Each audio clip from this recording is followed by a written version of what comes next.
It's all about truth. All of it. Every single thing. All boils down to the truth.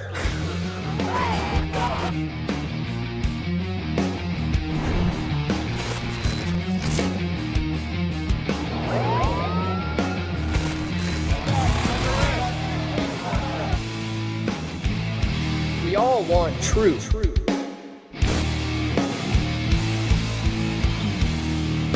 The truth will set you free.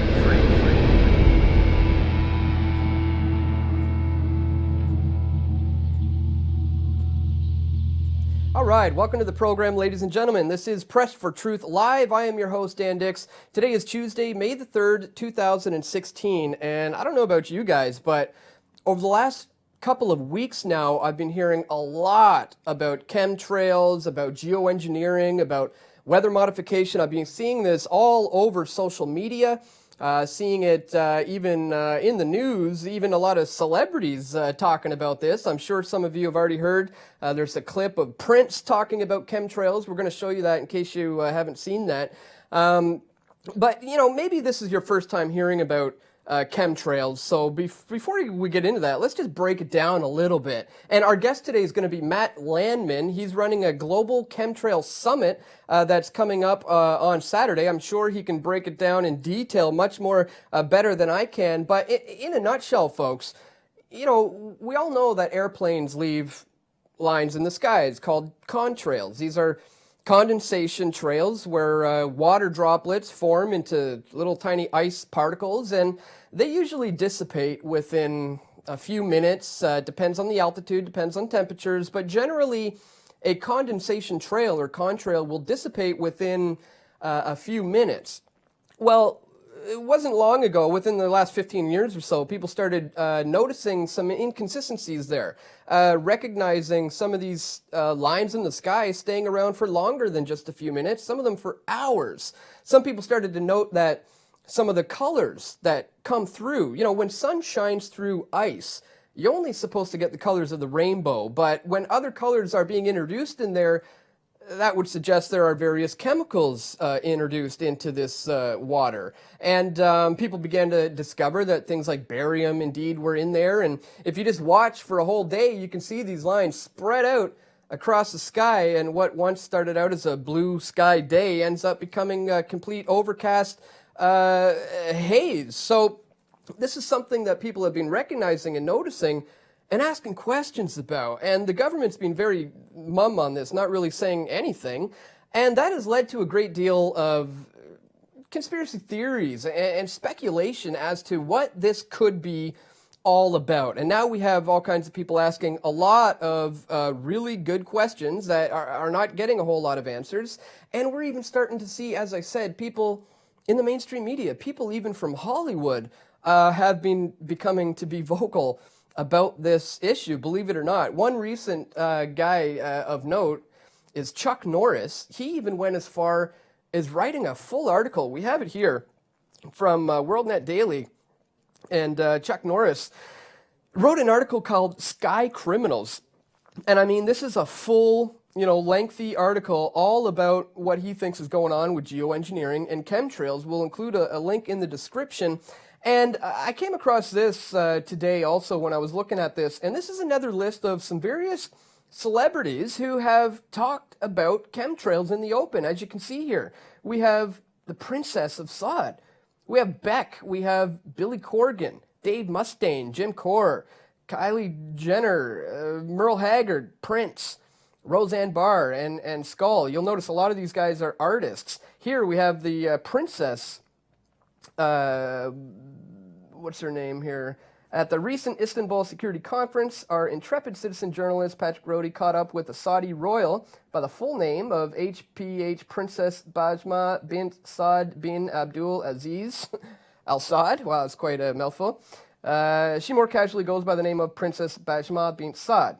She's the daughter of King Saud, granddaughter of King Abdel Aziz, founder of the modern state of Saudi Arabia, and she goes on to raise questions about geoengineering. As I said, we have a number of people here, Hollywood names, big Hollywood names, raising these questions. People like Prince, in fact. And, you may be asking, who cares what some Hollywood celebrities have to say. And, you may have a good point there, but the fact that that the conversation is even entering the mainstream like this goes to say something. So I want to go ahead. I want to bring up our guest on the line, Matt, to break this all down for us and tell us all about this global Chemtrail Summit that he has organized coming up here in Vancouver on Saturday. But before we do, let's check out this short little clip here from Prince. Now, keep in mind, Prince said this stuff years ago. This is an old clip, but it has since resurfaced because of his recent death.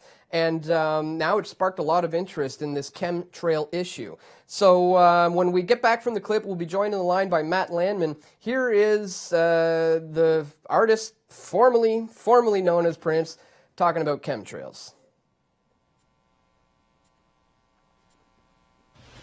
When I saw the State of the Black Union, Dick Gregory really moved me and a lot of my friends. I show it to everybody who comes over the house, especially white folks, because they need to hear that, so that they know more about all of us. Mm-hmm. Because what he said affects all of us.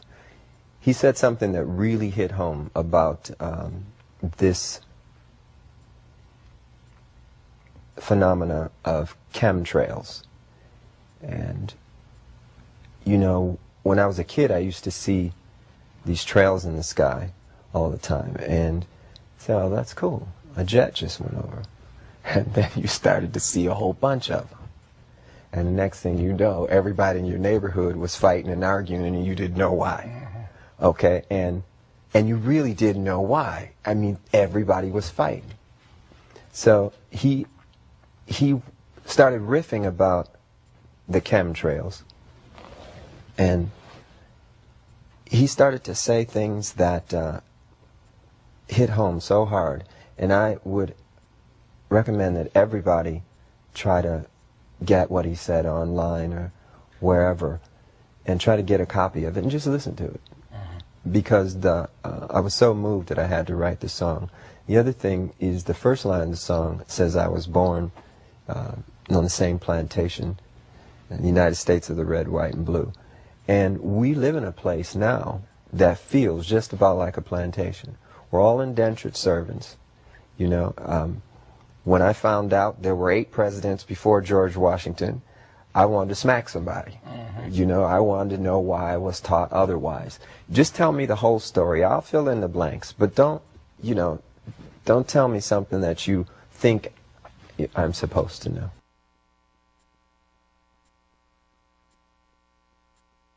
Really just looking for the whole story there and trying to get some answers. And, it took some courage for him to come out and say that. And so I want to go ahead and bring on our guest for today. We're joined on the line right now by Matt Landman. Matt, man, thank you so much for taking the time to join us here on Press for Truth Live. Hey, Dan, thanks so much for having me. It's my pleasure, man. I'm excited to get your thoughts on this because you have been immersed in this issue for years and are now about to launch this Chemtrail Summit coming up on May 7th at Fraser University. We'll have a link in the description. But tell people a little bit about, I don't know if you heard my breakdown in the beginning there of what chemtrails are and what's it all about. Was that a fair and accurate description? And what would you describe as chemtrails as being? I mean, let's just start with that. Well, what are chemtrails? Well, first off, I want to make sure everyone knows that it's at the Fraser University downtown, just to cover that. But yeah, I mean, of course you do it justice, but it's so multifaceted that everybody has their own take on it, right? And that can kind of create some division. So I don't want anyone to get too pressed on thinking that they know everything, because there's so many things going on that some of it I don't know. Some of it no one knows except for those in charge. But what I do know is how I woke up to it and what I've witnessed, and it's the weather manipulation. And I've got my spiel on that I've that I tell everybody on how I woke up to it that I'd be happy to tell you right now. You got a few minutes? Yeah, absolutely. You know, I want to hear exactly that, the things that we know for sure, the things that we can absolutely talk about, because there is a great deal of speculation as to what this is about. People say it could be weather modification, it could be a military weapon, it could be mind control, it could be all of the above. But today, you know, let's we'll you know, we can speculate if we want later in the show, but let's stick to the facts here. How did you first wake up to this issue and realize that this is not what we're being told that it is? Thanks, Dan. And yeah, I really like that approach, especially for newcomers. I do a lot of grassroots activism, and a lot of people say, yes, I've heard both sides of that story, you know, and they're not really willing to put their neck out there because, you know, well, there's a lot of reasons. So if we can stick to the facts, okay? And the facts are, I like to tell people who I am, you know, and tell my story so they can kind of put a face to the name and understand that I'm a normal person, okay? I grew up in the DC area. I grew up in Northern Virginia. I've actually looked at your site, and I'm a big fan. And I've seen that you've been to Northern Virginia, to the Bilderberg. I lived right there in Falls Church area. But either way, so I went to college right out of high school. I got a business degree. I moved to California because I wanted to get into filmmaking. I ended up in Northern California after doing the LA, San Diego thing, you know, working in business, working in real estate, being an actor, you know, like I'm just a normal kid. I moved up to Northern California, went to Humboldt State University.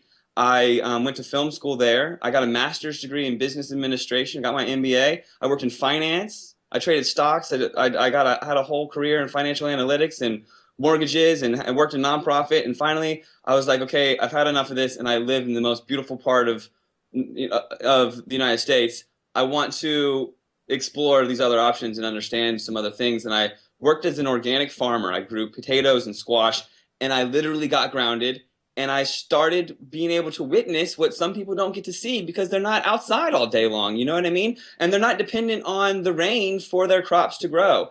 And what I saw as a critical thinker, I saw obvious weather manipulation. So what I witnessed was, I lived in the Pacific Northwest, okay? Vancouver, very similar. A lot of listeners, a lot of people, especially yourself, know about the jet stream that comes across North America off the Pacific, and traditionally it has this pattern that first comes off with this this seasonal rain, okay? The 2,000-year-old redwoods here know about it. Even the amphibious creatures that live under my house, the frogs and salamanders, they come out in November because they know it rains from November to April. It's usually, I mean, it's like a Seattle climate. Everybody knows about it, you know. It's kind of depressing. It's rainy. It's drizzly all the time. Sometimes it rains hard. Sometimes it doesn't rain hard, but it's a rain season, okay? There's 3,000-year-old trees here that are reliant upon this cyclical ecosystem, and it's proven, okay? And so here I am working on the farm, and my, you know, farmer Paul, he's popular in the community, and he says, well, it looks like the rains might come a little early this year. We got to get out there and harvest those pumpkins because if it rains too much, they'll rot. And that's his livelihood. He sells the pumpkins, you know? So we get out there and we're harvesting and we're watching the weather, watching the Doppler radar even, okay? And he says, oh, here comes the big storm. I checked the weather. I see literally frogs, salamanders coming out from underneath my house. Like these tree frogs had never been outside for the whole year. They come out because they can feel this storm coming. And the weatherman says 100% chance of rain for the next week. All right.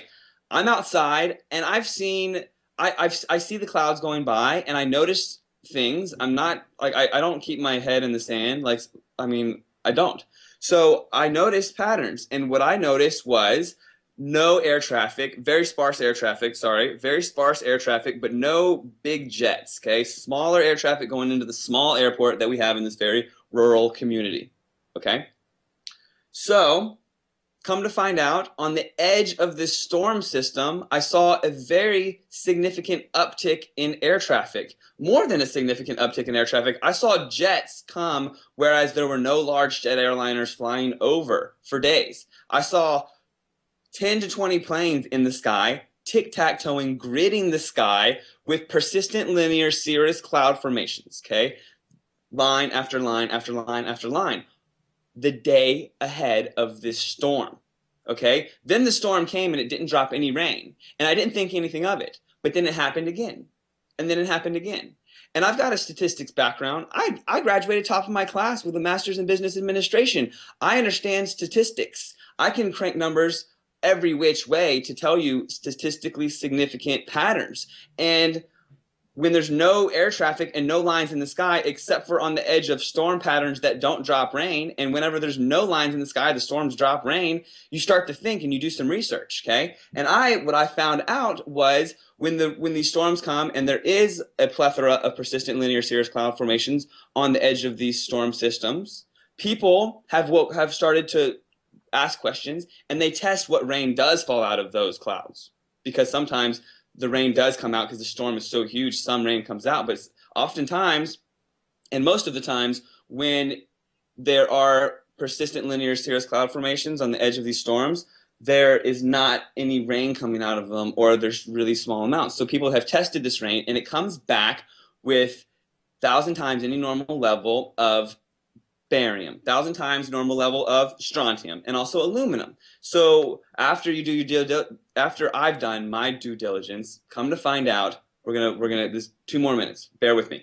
We go back to 1916, San Diego. There was a crazy drought. They got this guy Hatfield. He thought that if he sprayed silver iodide in the atmosphere, this chemical concoction that's basically silver based, that he could seed water droplets, that he could make water droplets couple together. These hygroscopic molecules could come together, right? And then by these droplets forming together, they would get heavy and fall out of the sky. It's called cloud seeding, okay? Like Vail, I know Whistler, different ski resorts even do this. It's actually common. You can seed clouds and make it rain.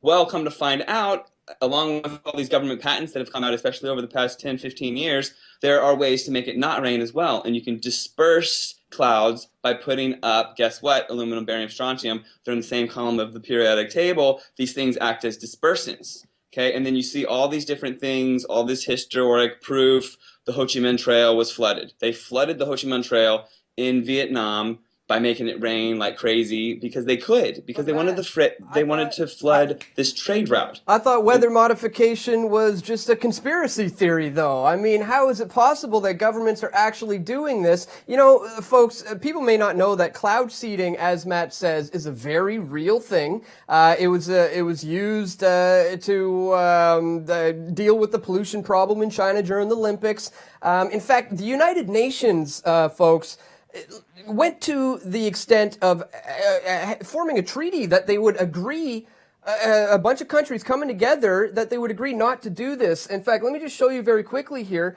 the Environmental Modification Convention, or the ENMOD, formerly the Convention on the Prohibition of Military or Any Other Hostile Use Environmental Modification Techniques, is an international treaty prohibiting the military or other hostile use of environmental modification techniques having widespread, long-lasting, severe effects. It opened for signature May 18th, 1977, people, in Geneva, and it entered into force in October 5th, 1978. The convention bans weather warfare, which is used as use of weather modification techniques for the purpose of inducing damage or destruction.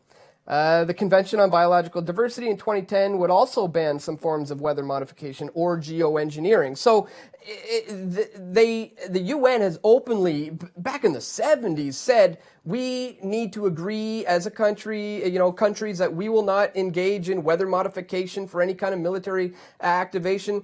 If the UN is talking about this way back then, I mean, how can people can still see this as just plain conspiracy theory? I mean, what do you think's going on there? Is it deep-seated conditioning that's brainwashed the people, or are they just not looking up? Oh, I'd be happy to talk about that. There was a German philosopher by the name of Hegel, and there is this dialectic called Hegelian dialectic. And what it is this problem, reaction, solution scenario that is involved when you own the media. Okay, so a handful of media companies basically control everything. Okay, you rewind 10 years ago, there's 88 companies, all owned by different people, different families. Now we're down to 6 companies control all of the media. Okay, those 6 companies are owned just by a couple families.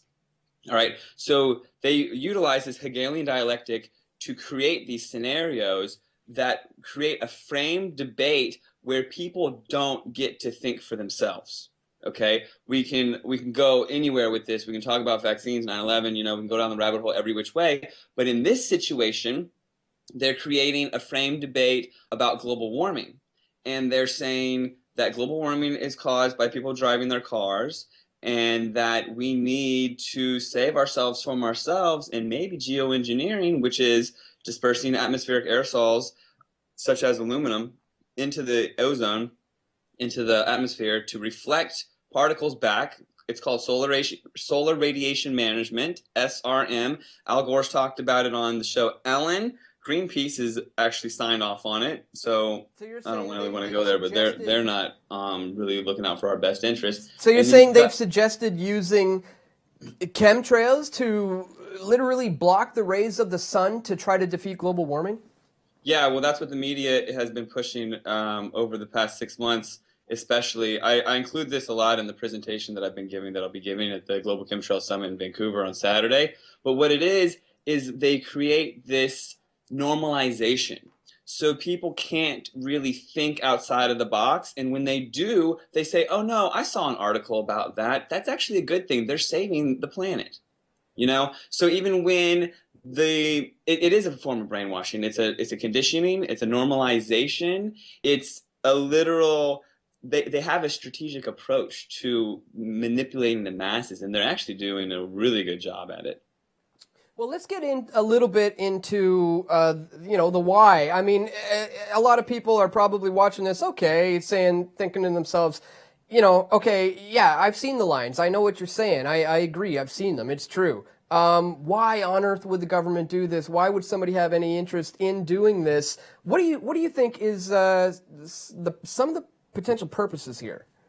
So, Dan, I love the why. The why is great. So the why I could talk about, I've deeply looked into why as like psychologically, because again, I do this grassroots activism, and you can get people, and they can even take it that far. They can do the what, the how, all these other things, and they'll even process it and be like, oh yeah, I think that could possibly be going on. But if they can't get a grasp on the why, they abandon it. And then, because it's so weird, because people want to know who, what, why, where, when before they can actually put something in their mind and get concrete on it. You know what I mean? And for me, the why is, it's so multifaceted, man. It's so multifaceted. And if we're just going to talk about the weather control, then it's control over the weather.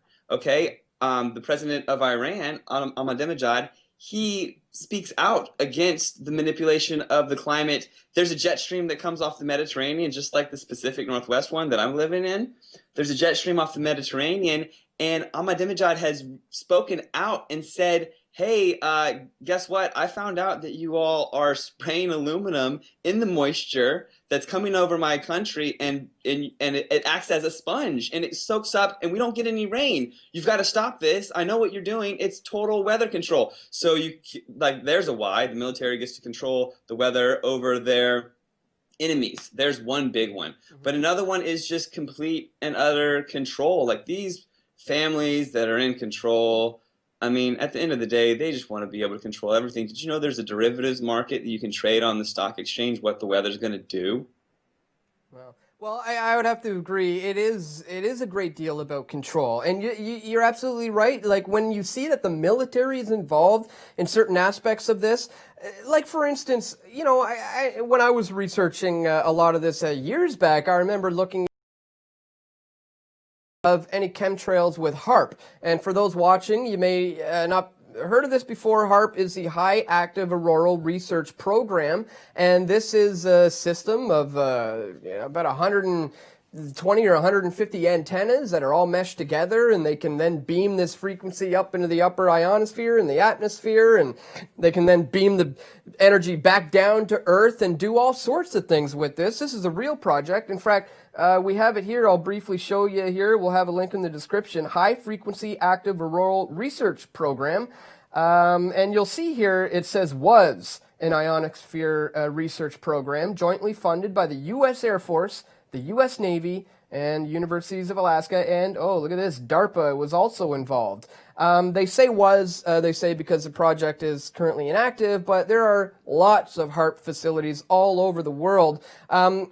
So in your research, have you come across any connection with HARP and this ability to use chemtrails almost as like a wiretap or something to send energy down from? And remember, folks, this is a military application. You know, we have to understand they do have an interest in wanting to bring an entire country down to its knees without firing a single bullet. That is in the interest of the military. So have you ever found a connection to HARP? Is that possible?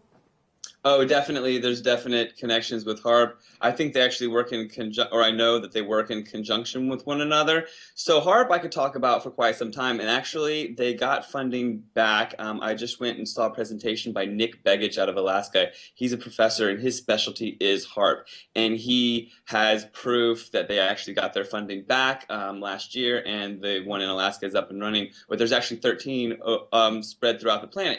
So I'd like to, if you don't mind, I'm just going to run down what HARP is and how it came to fruition, because even when I first started getting involved in the whole chemtrail spectrum, again, it's like I can grasp what I witnessed, okay? Science comes from observation, and after observation after observation after observation, I can determine that it's beyond a statistical significance that there's a correlation from these persistent linear cirrus cloud formations and the drought in California. Like, the weather is being manipulated, I can tell you that. But this, like, wrapping your head around the HARP is difficult, and so that was something that I first avoided, especially in my grassroots activism. But after educating myself and learning more, I have a really simple understanding of it that I like to convey. And what HARP is they determined that with this grid of antennas, they could focus them in an array. Okay, and by focusing them on the ionosphere, which is part of the atmosphere, they can create an ionospheric heating. Okay, they heat a bubble of air in the ionosphere with these, with this collection of antennas. Okay, so far that's pretty simple. Okay, because this one thing about HARP is it's technologically crazy, and it's Tesla technology, and people don't understand it. So what they do, okay, is they want to heat the atmosphere. They want to heat the ionosphere. And by doing so, they can manipulate all sorts of stuff. But the reason why they were able to get this program up and running, okay, here's a why. This is a why, because people like to wrap their head around these things. The why was our atmosphere is actually like a membrane, okay? Picture it as like something flexible, you know, like the space shuttle can fly through it, but it's hot and fiery, right? It's liquid. It's actually a membrane. Our atmosphere is a membrane, okay? And if you go underneath that atmosphere and you heat the ionosphere, it'll create a bubble of heat, like rising. And you can actually take the membrane that is our atmosphere and create a little bubble. Okay, so imagine like a lump, like a little tumor on our atmosphere, a bump, like everyone's with me. This is really simple, okay? But by creating that little bump in the membrane, you can take out an enemy satellite as it comes by, because it's a big, fiery, hot membrane of atmosphere. So if you create this little bubble, you can take out these Russian satellites or whatever. That's how they created initially as a weapon, okay? So missile defense. Okay, go ahead, sorry. So it was originally a missile defense weapon. Exactly. Well, also missile defense, and that was during the big Soviet scare, because the nukes, they have to go up in the atmosphere first and they come back down. So it was to take out nukes, but also they could just take out any satellite. Like if enemy satellite is going by, they can just bubble the atmosphere and take it out. So exactly. It was a missile defense system, and a dual purpose enemy satellite destroyer. So afterwards, once they started developing this technology and they started doing the chemtrailing, and I think that they were in conjunction because they have this like agenda they're looking really into the future, and it's pretty diabolical, it seems, evidently. They determined that with this atmospheric aerosol layout, okay, they can lay out all these atmospheric aerosols and use those and heat those. And by heating those, you can create high and low pressure. So, I mean, I haven't watched TV in forever, but when I was a kid, I remember watching the Weather Channel, and there'd be these H's and L's, and these H's and L's are high and low pressure systems, and they literally steer the weather. It's like, oh, wait, we got a high pressure system here, and that means the storm's going to go this way, right? Well, if you can create high and low pressure systems, guess what? You can steer jet streams, you can steer hurricanes, you can do whatever just by heating the ionosphere with this crazy Tesla technology. So yeah, they work together 100%. They are together. They are one and the same, in my opinion. Now, you've mentioned Tesla a few times, and he was clearly a genius far before his time. And a lot of people don't know that Tesla actually claimed that you could theoretically split the whole Earth in two, and he provided a way to do it. He said, here's how you do it. Everything vibrates, ladies and gentlemen, and everything that vibrates produces its own frequency.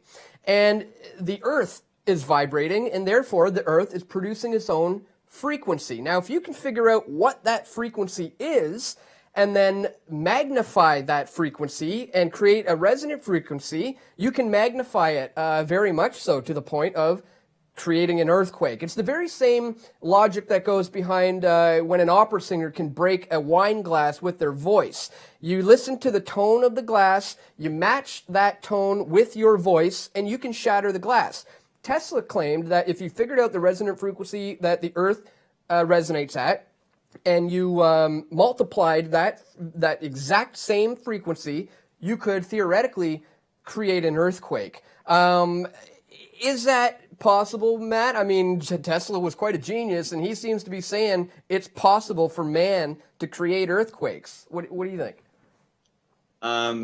I definitely think it's possible. That is a subject that I can hardly speak to. But what's funny is I spent my day, I drove down to San Francisco. I picked up Harry Rhodes and Terry Lawton, these activists for the Global Chemtrail Summit that I'm driving up from San Francisco to Vancouver. And Harry Rhodes, he is a modern day Nikola Tesla / Wilhelm Reich. This guy knows everything about this etheric energy and the way that the ether is manipulated. And I could yell his name, he could come down and tell you yes, for sure, because we actually talked about it today. But with frequency, you can do just about anything. And there's some simple knowledge out there that Tesla was uploading that Tesla was aware of 60 years ago. Okay, and these projects have gone black ops. And this technology has been developed behind the scenes. And then post 9/11, it just got so much funding that they were able to really run with it, and they then pick up speed with their agenda. But with frequency, you can alter weather, you can alter you can alter brainwave frequencies. You can make hurricanes. You can make earthquakes. Yes, by hitting the frequency at these fault lines. And that's supposedly what happened in Fukushima, man. If you want to go down that road, I mean, your show's pretty short, right? Hey, we can go down. There's lots of roads to go down. I mean, you're right. Frequencies is everything. Water is actually the most receptive element in the world. The slightest of frequencies can affect the molecule in the waters to positively change them or negatively change them. And there's a lot of water in the earth. There's a lot of water in our bodies. We're pretty much made of water. So the very slightest of frequencies can absolutely have a detrimental effect on our health, or a positive effect as well. I mean, it goes vice versa. So, getting back into the chemtrail issue, I mean, this is something that is being talked about in the mainstream now. As we said earlier, a lot of celebrities now starting to come out and talk about it. Clearly, people are questioning this and beginning to look into this and want to learn more. So now you have taken the initiative to start this global Chemtrail Summit to kick off this, this educational tour, really. Tell us about the summit and what people can expect from it. Yeah, this is really exciting, and I have no doubt that it's going to be very successful and really be the push that this movement really needs towards truth and transparency. So hosting it in Vancouver, Vancouver is such an awake city, and there's so many like-minded, and the Pacific Northwest is this area where we're not only going to create a safe zone with these ether generating cloudbusters that we're developing, which is a whole nother show in and of itself. But we're going to be talking about that through Harry Rhodes at the conference. But also, it's just Vancouver's so high vibration. What better of a place to just kick this off? It's the first annual. Next year, this global Chemtrail Summit will be in Portland, Oregon, and the following year it'll be in the Bay Area, in San Francisco area, in Berkeley. Okay, and each year it's going to gain traction, gain momentum, and awaken exponentially more people. I mean, to say that it's going to double in size every year is a complete and total underestimation. It's going to catch on like wildfire because the truth is so poignant and obvious once it's really shown to the people. Like, people aren't that dumb. They just haven't been presented the facts the right way. So in Vancouver, in downtown Vancouver, the Simon Fraser University campus downtown at 500 Granville. It's on Granville, just by Waterfront. We're hosting the first annual Global Chemtrail Summit. I've got 10 speakers. All right, I'm catering the entire event. And we're going to be having you stream it live, and it's going to be a complete success. We've got Scott Stevens there, former meteorologist, climatologist. I've got Patrick Roddy from San Francisco, Terry Lawton from Ireland, people from all over the planet. It's going to be a big hit. I mean, people are reaching out to me from as far out as Chilliwack. Yeah.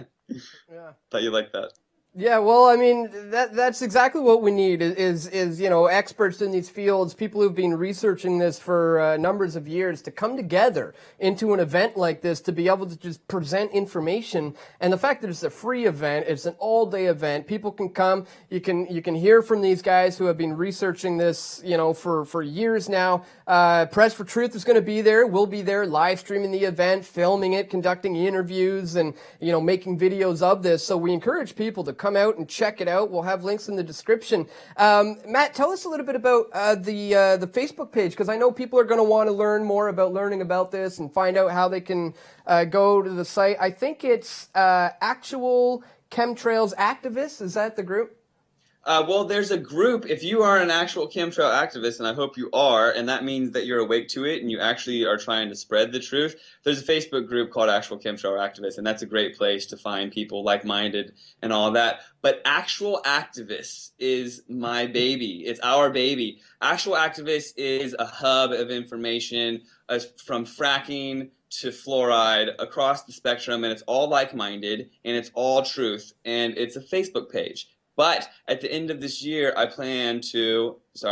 am going to, at the end of this year, launch my own website called Actual Activists. Okay, and there we're really going to take off and have it as a hub for information and spreading truth, just like you do with Press for Truth. Actual Activists it's great. On a good day, we reach 100,000 people in a day on this page, and it's a great place to just go click like. So please do. Thank you. Awesome, man. Yeah. Well, I'm definitely going to check that out, and I look forward to this to this event. I'll be there. It's going to be fun. Do you have any any final thoughts on what people need to know, or have I missed any points, or any specific areas of this that you wanted to make sure that we mentioned before we go? Oh, well, I could talk about it for a long time, and the thing is, the one thing that I really want people to just to take consideration of, and to tell other people that are going down this quote unquote rabbit hole, okay? If you look up chemtrails, the first 5 websites you see are going to be ones telling you obviously what they don't want you know what I mean? They're going to tell you the opposite of the truth. Like, once you really start to wake up to things, you realize this, okay? But if you're on the cusp and you think that 9/11 was not an inside job and stuff like that, then honest to God, maybe chemtrails isn't for you. But look, there's things out there that are totally obvious, all right? If you do your due diligence and you look at how those buildings fell, and you look at architects and engineers for 9/11 truth, I know we're going down a rabbit hole, but the same thing, I'm going off tangent, but the same thing applies to chemtrails, okay? If you look up chemtrails, the first page is Metabunk telling you, don't worry, it's just water vapor. I mean, the media is owned by the same people doing the chemtrails. So just remember that when you're deciphering this information. And if you come on Saturday, or if you tune in on Saturday, you'll get the truth. And the truth will set you free. I'm sorry to be like that, but it will. No, man, that's good. That's absolutely true. Well, that's exactly the truth. So well said. Yeah, we'll have links in the description, and I'm really looking forward to this one. I'll see you guys there on Saturday. It's going to be one heck of a day. I hope to see other people from Vancouver coming out. You can meet Matt, meet me, meet all the great speakers. And it's gonna be a great event. So once again, man, I look forward to it, and thanks for joining us. Thank you. I really appreciate what you do. Have a great evening. Okay, you too, man. Take care. Thank you. All right, peace. All right, that was Matt Landman, and again, he is the organizer of the Global Chemtrail Summit that is coming up just on Saturday, and we hope to see you guys there. It's such a fascinating topic. It's actually the topic that I have been aware of for the longest in my awakening process. That was actually the very first thing I ever heard about. That's what kicked me down the rabbit hole. I should have told Matt about that. But this is the issue back in around 1998 or 1999. It was around that time when I was in school that a friend told me all about chemtrails. And at first I was very skeptical. I didn't believe it. And over time, even throughout the years of my awakening process, I was very much on the fence about chemtrails. Even up to just a few years ago, I was very much up on the fence. But, you know, perhaps I had the cognitive dissonance, but it's almost hard to deny anymore that you just look up into the skies and, well, sure enough, there it is. So I'm very interested to see what we're going to learn from these experts who've been studying this for the last few years now on Saturday. So we hope to see you guys there. Again, that's going to be at on Granville, Fraser University on May 7th. Again, check the links in the description. So that's all for today, folks. I want to thank you for tuning in. I want to give a shout out to our sponsors. We're going to play a quick little clip here, and we also have another sponsor we're going to get up on the TV here. But first, this is from our good friends at Canna Growers, and this is their video from cannagrowers.ca. British Columbia, home to the most beautiful landscapes in the world. Home to mom and pop vineyards, hot springs, farmers markets, some of the world's best skiing, snowboarding, surfing, and mountain biking. We protect our rainforests and keep our air clean. BC, we strike the right balance between nature and nurture. But did you know that for the last 30 years, BC has also been home to the finest cannabis in the world? BC Bud is world-renowned for its taste, aroma, and potency. We've competed and won cups, gained recognition from international celebrities. We are the Cannabis Growers of Canada. We create wealth, opportunity, and good-paying private sector jobs.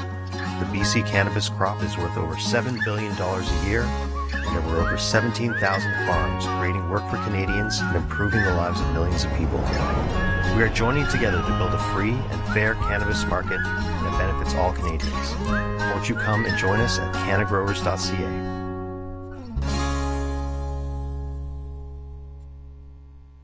Cannagrowers.ca is the website, guys. I hope you check it out. A great bunch of people there doing great work. We also want to give a shout out to our sponsor, Skunk Beard. Skunk Beard Extracts, the funkiest skunk since 2016. This, of course, is some of BC's finest producers of medical grade extracts here in BC. I say some because they're not the only ones. Panda Extracts is also a supporter of us here at Press for Truth. So check out Skunk Beard Extracts and Panda Extracts. They help make this show possible. And folks, you also can help make this show possible if you check out patreon.com/pressfortruth and you become a PFT patron.